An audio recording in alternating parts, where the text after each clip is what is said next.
What if being broke isn't a curse, but a clue that you've been chosen? Some of God's strongest vessels walk through seasons of lack, not because God forgot them, but because He was forming them. If you've been struggling financially, yet still feel called, this might speak directly to you. Reason 1, provision follows purpose. Chosen people don't chase money, they chase mission. That's why the journey isn't easy. Look at Abraham. God promised him a nation, yet sent him into the unknown with nothing but faith. Look at Jesus. He had nowhere to lay his head, not because he lacked power, but because he was on assignment. Before provision comes, God purifies. Sometimes the bills don't line up because God is aligning your heart. Your training doesn't happen in abundance, it happens in the wilderness. You're not being punished, you're being positioned. Reason 2, the enemy attacks what God anoints. The enemy can't stop your destiny, so he tries to drain your drive. And one of his favorite tools is financial pressure.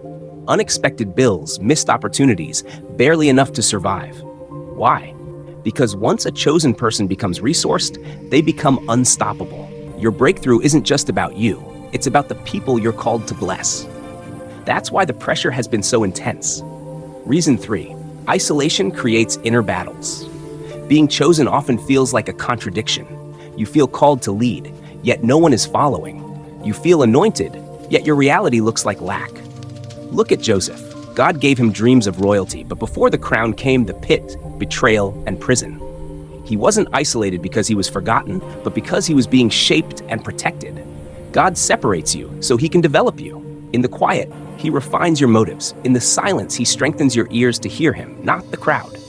And if you keep obeying, even when no one is clapping, that's real faith. Reason 4, God uses financial pressure to humble and prepare you. Financial struggle strips away pride fast. It forces dependence, deep prayer, and humility. The Israelites lived on manna before entering the Promised Land to learn that God, not resources, was their source. In the same way, God may allow a chosen one to run out just to teach where true provision comes from. When the blessing arrives, you won't worship the money, you'll worship the giver.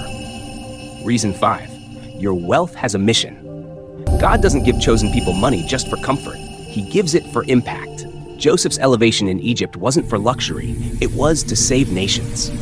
Esther's position wasn't for status, it was for deliverance. Even Solomon used his wealth to build the temple, not merely to live well. God entrusts financial favor to those who will multiply it for purpose, not for image.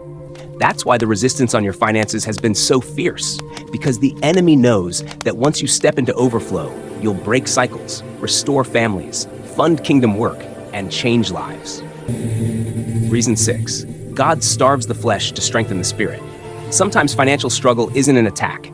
It's a fast you didn't choose but truly needed. Jesus Himself was led into the wilderness, hungry and alone, yet spiritually being prepared to carry power.